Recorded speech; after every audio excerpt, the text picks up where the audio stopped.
I'm sorry, but your position has been eliminated. Please review the severance details.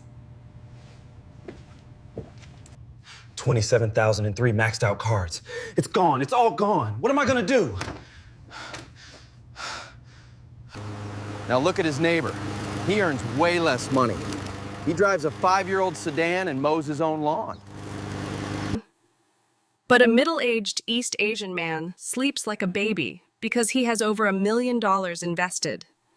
The difference between these two isn't luck. It's not even their salary. It is a fundamental misunderstanding of how the money game is actually played. Today, we are going to tear down the illusion and show you exactly where you stand on the wealth ladder. You know, there is a very dangerous trap that catches smart, hardworking people.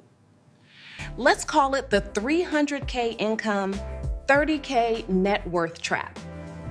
It sounds crazy. Right? Okay. How can someone making that much money be that broke? But it happens every single day. And Today, we are going to tear down the illusion and show you exactly where you stand on the wealth ladder. You know, there is a very dangerous trap that catches smart, hardworking people. Let's call it the 300K income, 30K net worth trap. It sounds crazy. right? Okay. How can someone making that much money be that broke? But it happens every single day. And The problem is that we confuse income with wealth. We see a high salary as the finish line. But income is just the fuel. If you burn all your fuel just to keep the engine running, paying for the house and The cars, the lifestyle, you aren't actually going anywhere. This is what financial experts often refer to as the income illusion. It's the belief that a high paycheck makes you wealthy. It doesn't. A high paycheck just makes you a high spender unless you capture that money and put it to work. Income pays your bills. Assets pay you. And until your assets can pay for your life, you are fragile. To understand this, we need to look at the scoreboard. And in the game of money, Your salary isn't the scoreboard.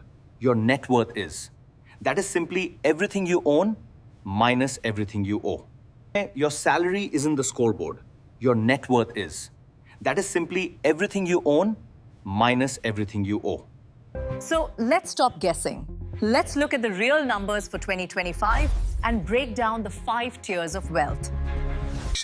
No matter how big that direct deposit looks, on the 15th of the month. This isn't to make you feel bad. It's to give you a concrete target to aim for.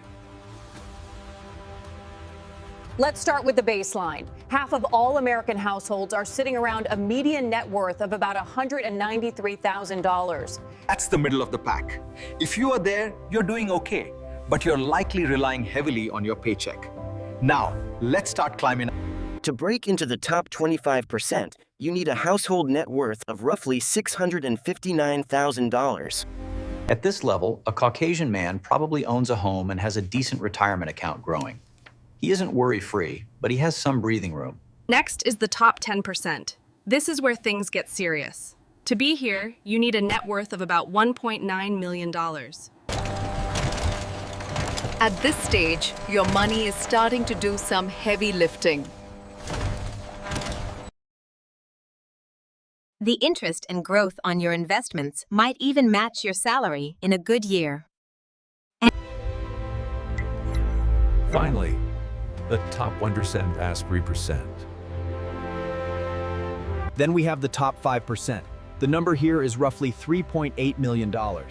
This is usually the level of financial independence. You could stop working today, and if you live reasonably, you'd probably be fine forever. Now notice something interesting here. The gaps between the rungs of the ladder get wider the higher you go. Jumping from the middle class to the top 25% takes about $400,000. Why does it get steeper? Because the tools change. In the lower tiers, you build wealth by saving your wages. In the higher tiers, you build wealth through capital appreciation, assets growing faster than you could ever work. So why do so many high earners stall out? They make the money, but they never climb the tiers. Let's do some math on a $300,000 salary. It sounds like a fortune. But first, the government takes a bite. Federal, state, and payroll taxes can easily strip away $90,000 to $101,000 depending on where you live. So now you're left with roughly. Then comes the rich lifestyle. You buy a $1.4 million home because the bank says you qualify. That's a $6,000 monthly mortgage. Plus taxes and insurance. Suddenly, housing costs you $7,500 a month. Then you have 2 nice cars with payments.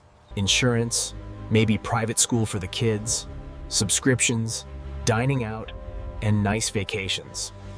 Before you know it, that massive salary is almost entirely spoken for before it even hits your checking account. You're saving maybe 5% or 10%. And here is the harsh reality. If you only save 5% of your income, You're saving maybe 5% or 10%. And here is the harsh reality. If you only save 5% of your income, the math will never work out to make you wealthy. You will work until the day you die, regardless of how nice your car is. This is driven by something called lifestyle inflation. It's the silent killer of wealth. You get a raise, so you get a better apartment. You get a bonus, so you upgrade the car. Your spending resets to your new income level. You feel successful because you are buying successful things, but your balance sheet is flatlining. So how do we flip this? How do we move from fragile to wealthy? You have to adopt an asset-first philosophy. Most people spend their money and save what is left. And the market response is exceeding expectations. Good. Direct 50 more into the new fund. You need to treat your income as fuel to buy freedom, not stuff. The goal is to maximize the gap. A young adult East Asian female saves 5%. That's a $10,000 a year. Same income, same job market, but one is in the top 10% of wealth, and the other is barely in the middle class.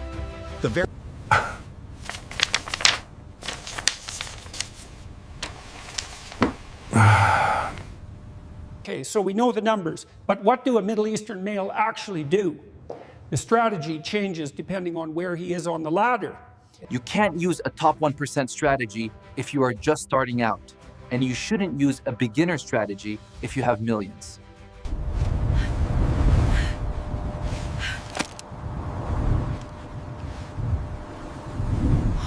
The first step is a cash buffer. Start with 1 month of expenses in a boring savings account. Then build it to 3 months, then 6.